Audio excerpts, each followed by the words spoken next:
Okei, teeme siis niimoodi viltuse intro. Mina armastan rattaga sõitmist. Ma elan nüüd Pärnus ja Pärnus mul ei ole korralikku ratast. Ma olen siin sõitnud vana rattaga, aga see on siiski vana ratas ja sellele ei saa ei sadulat tõsta, ei lenkse tõsta, ei mitte midagi. Seega sellega mul on väga ebamugav sõita. Seega mina tellisin endale ratta ja kahjuks ei ole sponsorid. Ma isegi ei julgenud nagu kirjutada sellele firmale, kust ma ratta tellisin. Lihtsalt sellepärast, et ma kartsin, et nad vaatavad mind on mingi sina sõidad rattaga, me teeme ainult sportlikute inimestega koostööd. Ja siis ma otsustasin, et hea küll, ma tellin selle ratta endale ise. Ma muidu ei teeks seda videot, sest see on lamp, et sa mingi ostsid ratta. Aga ma küsisin oma empsi käest, oma isi käest, oma vanaema käest ja nad kõik ütlesid, et see ratas tuleb ise kokku panna. Seega nüüd ma lähen sellele järgi ja ma hakkan seda ratast kokku panema. Ma ei ole mitte kunagi uut ratast ostnud, mul on alati olnud, kas ma olen saanud kuskilt või ma olen kellegi vana endale hankinud. Minu jaoks see fakt, et see ratas tuleb ise kokku panna, see on minu jaoks lihtsalt midagi ennekuulmatut. Loodan, et mu rattaga sõitmine ära ei jää, sellepärast, et ma ei oska ratast kokku panna.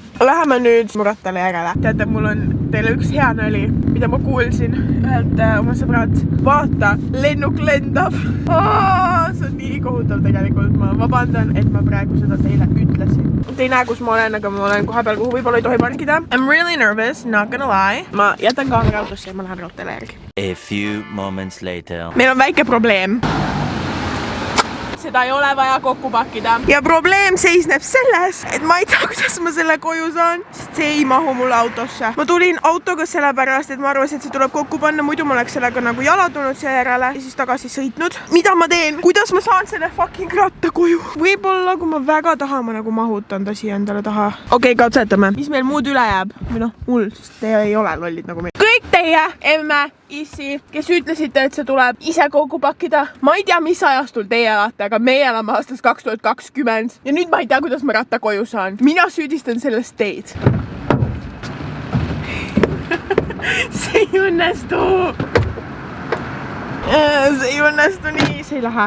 See ei mahu. Mul on praegu kaks võimalust. Ma kas kutsun oma sugulase, et ta sõidaks selle rattaga koju või ma panen auto kuhugi parkasse, aga parkimistasu ma ei taha maksta. Sportlase elu on nii raske. Mina ja mu ratas, mis ei mahu autosse. Kuidas ma saan oma ratta koju?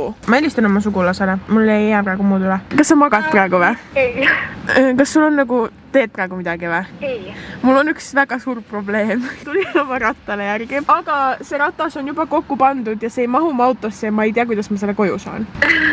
Ja. Ütled, sa tahad oma rattaga sõidada? Kus sa oled? Ma olen Hawaii Expressi juures. Ma tulen. Aitäh sulle. Mari Silvia, mu elupäästja. A few moments later. Mu elupäästja, Mari. Ma nutsin siis, kui sa helistasid. Sellepärast sa olidki nii... Ei, ma vaatasin oma seriaali ja siis seal on see nagu viimane osa, kus on kõik mingi läigelt kuulb ja siis ma mingi läigelt nutan, ma olen nagu, vaatan võõras number, ma olen nagu, kas ma võtan vastu või ei, siis sa oled nagu, kas sa magad või? Ei. Head sõitmist sulle, ma näen sind kodus.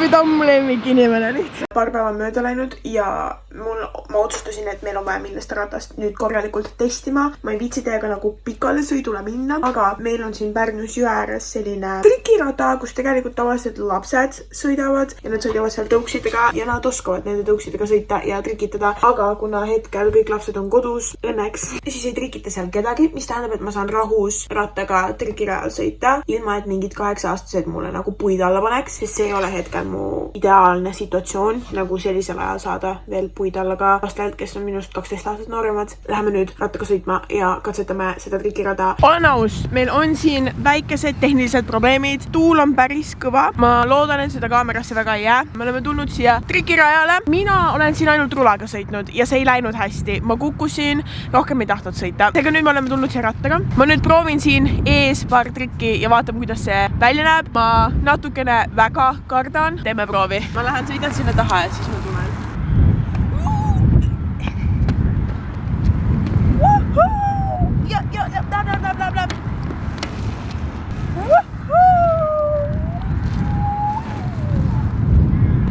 Nüüd, kus meil esimesed trikid on tehtud, ma sain aru, et ma pean vist väntama ka. Siin on selliseid kohti, üleval sõita ja siis nagu alla minna, siis sa saad nagu rohkem hoogu. Need on päris hirmsad kohad, aga selle video nimel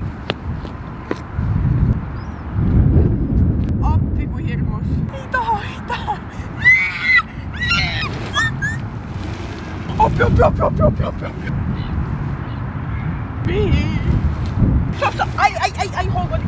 ma ei tea, kas te nägite, aga ma tegin praegu terve raja läbi, see oli hirmus. Ma mõtlen, et läheme mõne teise nurga alla ja siis te näete päriselt ka, kuidas ma tervele raja tiiru peale teen. See oli päris epiline. Kuna siin ei ole hetkel väikseid lapsi mind charge imas, siis ma isegi julgen siin raja peal sõita ja see oli isegi päris tore. Alustame siit üleval, siis ma saan hoogu kõnet.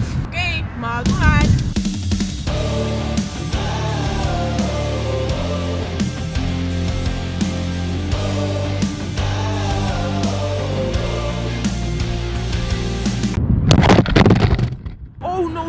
No. Millal see kukkus? Jumal tänatud, et see toimib veel. Te ei näinudki, kuidas ma tervele rajale tiiru peale tegin. Üldkokkuvõttes ratta review siis. See sadul nats vingerdub, ma näitan teile. Noh, saate aru, keerleb ja pöörleb. Tõenäoliselt kätel kannan. Pluss, siin ei ole seda asja, millega sa ratta püsti saad panna. Kui ma tahan ratast jätta, siis ma pean ta kas toetama kuskile või maha panema. See ei ole väga ideaalne, ütlen teile. Aitäh, et sa seda videot vaatasid. Ma näen teiega juba järgmises videos, mis loodetavasti tuleb varsti või noh, tulebki. Ma nüüd sõidan selle rattaga koju. Tšau, paka!